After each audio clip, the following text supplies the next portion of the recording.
আসসালামু আলাইকুম প্রিয় চাকরি প্রত্যাশী ভাই বোনের, আশা করি সকলে ভালো আছেন এবং সুস্থ আছেন। আপনাদের মাঝে নতুন একটি ভিডিও নিয়ে হাজির হলাম।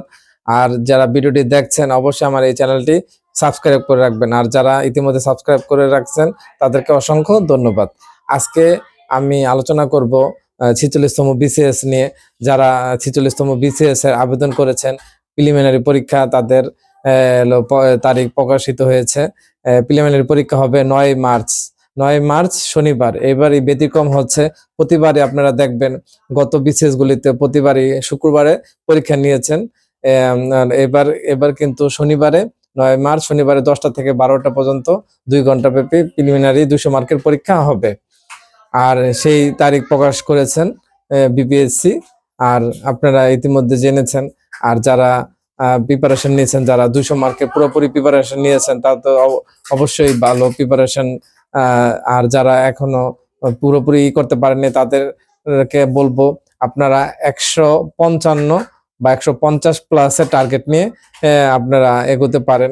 এর মধ্যে আমি বলতে পারি যে বাংলায় 35, ইংরেজিতে 35, আর জিকে 70, এই 140। আর গাণিতিক যুক্তি শুধু দেখতে পারেন, গাণিতিক যুক্তি 15 মার্ক। এই হচ্ছে 155 মার্কের টার্গেট নিয়ে যদি আপনারা ফুলফিল করতে পারেন, তাইলে পিলি পাস করা আপনাদের জন্য সহজ হবে। আর জিকে বলতে আমি বুঝিয়েছি যে আন্তর্জাতিক 20, বাংলা দেশ বিষয়াবলী 30, ভূগোল 10, আর নৈতিকতা ও সুশাসন 10। এই হচ্ছে 70 মার্ক। আর বাংলা 35-এর মধ্যে 20 রয়েছে ব্যাকরণ, এবং আর 15 রয়েছে সাহিত্যিক। আর ইংরেজিতে 20 রয়েছে গ্রামার, আর 15 লিটারেচার।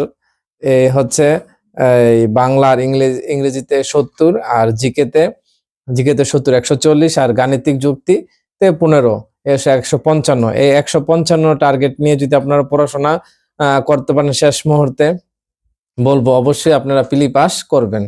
আর যারা ফুল মার্ক প্রিপারেশন নিয়েছেন 200 মার্কের, তাদের অবশ্যই এখন রিভিশন, বা যারা হ্যান্ড নোট করেছেন, বা যারা বিভিন্ন বইগুলিতে বিভিন্ন টপিক ভিত্তিক পড়াশোনা করেছেন, অবশ্যই তারা টপিকগুলো রিভিশন দেওয়া এবং বেশি বেশি করে মডেল টেস্টে অংশগ্রহণ করা। এই বলে আমি আপনাদের কাছ থেকে বিদায় নিচ্ছি। আর যারা 46তম বিসিএস দেবেন তাদের জন্য শুভকামনা বলে আমি শেষ করছি আজকে। আর আপনারা অবশ্যই অবশ্যই আমার এই চ্যানেলটি সাবস্ক্রাইব করে পাশে থাকবেন। ধন্যবাদ।